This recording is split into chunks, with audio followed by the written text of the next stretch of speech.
Hi everybody, I'm Greg Fishel. Welcome to bonus weather video number 2 for this week. And I don't know exactly what's going on in the sense that the ideas I'm coming up with are requiring, for me anyways, an extraordinary amount of production time. So either the ideas I'm coming up with are too complicated or I'm too stupid to figure out a quick way to produce them, one or the other. But anyway, I mean, they're fun to produce. It's been taking more time than it used to. So anyways, I wanted to talk today about a process called mixing. Basically, when the sun first comes up in the morning, if it's a clear, calm night, you'll generally have an inversion with the coldest air right near the ground, and then the temperature will increase with height. And then once you get to the warmest point, then it'll start to decrease with height the way we typically expect it to do. And so as the sun comes up, it heats the ground heats the air above it, and then through the process of convection, or mixing if you will, where the air is being mixed vertically, that heat is then gradually transported to a higher and higher level. And so during the dead of winter, we might be lucky to be able to mix the atmosphere over about 3,000 feet, but there are sometimes in the summertime we can mix it as deep as 6 or 7, or maybe in some cases even 8,000 feet. That's simply a product of how strong the sun is. So I thought I would go through an example here of how we can estimate what high temperatures will be based on model projections of temperatures at different levels of the atmosphere. So I've entitled this bonus weather video, Let's Mix It Up. Okay, so I will try to back out here a little bit. These are forecast temperatures from a what's called the NAM model, the North American Mesoscale model. And these are projected temperatures for 7 a.m. on Friday all the way until 4 p.m. The reason I cut it off at 4 is that usually this time of year the sun is too weak to do anything about increasing temperatures past that point. So I'm simply looking at the period 7 a.m. until 4 p.m. and these are projected temperatures at, I think it's 13 different levels of the atmosphere, 700 millibars, 725, all the way down to 975, and then the 2-meter temperature here at the bottom. So I want to highlight where there is an inversion present, where the temperature is increasing with height. And we see that here between 950 and 925 millibars. And it's still there at 8 o'clock and 9 o'clock and 10 o'clock, okay? Now, the exact location of the inversion is probably ascending a little bit within that layer, but it's still within that layer. Then, as we head toward 11 o'clock, the inversion shifts upward, which means that the sun is going to work and it's mixing the atmosphere over a deeper and deeper layer. That inversion stays there at noon, also at 1, and then it shifts up here. Now, it's not technically an inversion, but it's the only transition anywhere in this column where the temperature isn't decreasing with height. So I qualified that as an inversion, or at least isothermal.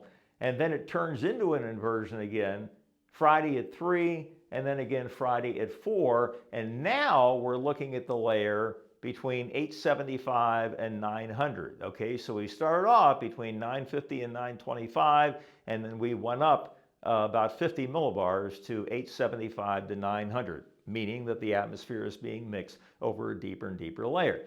Now, if you know what those temperatures are, there's actually an equation where you can project if the atmosphere were to mix down from that level, what would the surface temperature end up being?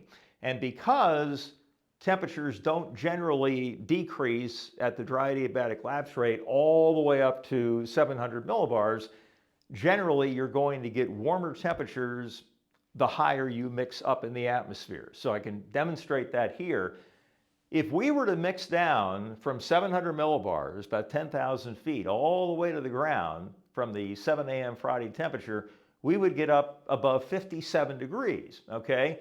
And if we did it at 4 o'clock in the afternoon, we'd be almost at 67. Well, I think I'm predicting a high of 44 on Friday, so clearly we don't think it's going to mix down from 700 millibars. So I'm going to highlight the same areas that I did on the previous chart, where the inversion is located, and take a look at the top number, okay, toward the top of that inversion.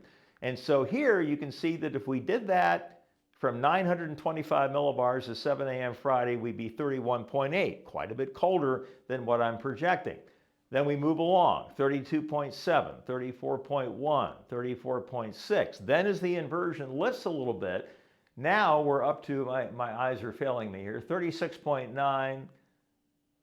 39.6, 40.8, and then the inversion goes even higher. Now we're up to 44.2, 44.2, and 44, which is very much in line with what I'm predicting on Friday to be the high temperature, okay? So now finally, let's take a look at this graphically using our favorite chart, the skew-T log P chart. Remember, on this particular diagram, the lines of constant temperature are skewed. And so this is the 23-degree line, 32, 41, 50, 59, and 68. Why did I pick those numbers? Because every 5 degrees Celsius is 9 degrees Fahrenheit, and all the temperatures on this chart are in Celsius. So that was the easy way to convert it. Okay, here are lines of constant pressure every 25 millibars from 700 all the way down to 975, and then also finally at the surface. And here are our projected temperatures at 7 a.m. on Friday morning at all of those different levels. That's the forecast sounding. Here's our inversion right in here, okay? Now, if we mix down from just 950 millibars, we barely get above 23 degrees, okay? If we mix down from 925 millibars, we almost get to the freezing mark. If we mix down from 900 millibars even, then we get down to about 36. And if we mix all the way down from 875 millibars, which is what the previous chart indicated that we were, that gets us down to about 39. So where am I going to get those extra 5 degrees from? Well, the projected temperature at 875 millibars is forecast to increase as the day goes on. Now that can be for a couple of different reasons. Number one, if you have sinking motion in the atmosphere, that produces warming, okay? So subsidence could be contributing to that. Also, there could be some advection going on where the wind is blowing warmer air at that particular level into that location, okay? So either one of those or both could be going on.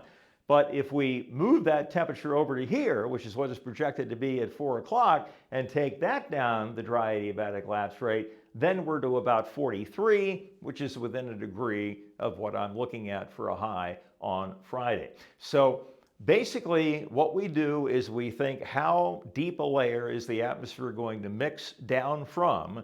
What is the temperature now at that level? What is it forecast to be at the end of the day? And then you take that down the dry adiabatic line here, the dry adiabatic lapse rate, and when you get to the surface, that gives you a pretty good idea as to what your high temperature will be.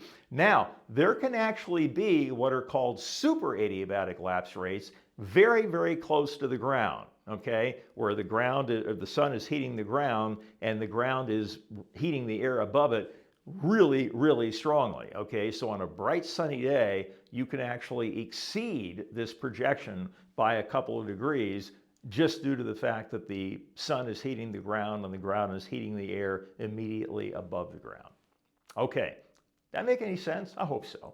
All right, that's bonus weather video number 2 for this week. Number 3 will be coming up on Friday, and the next daily update, of course, coming up tomorrow. I know it's very pretty out there, but be careful if you're out on the roads, if you have to drive.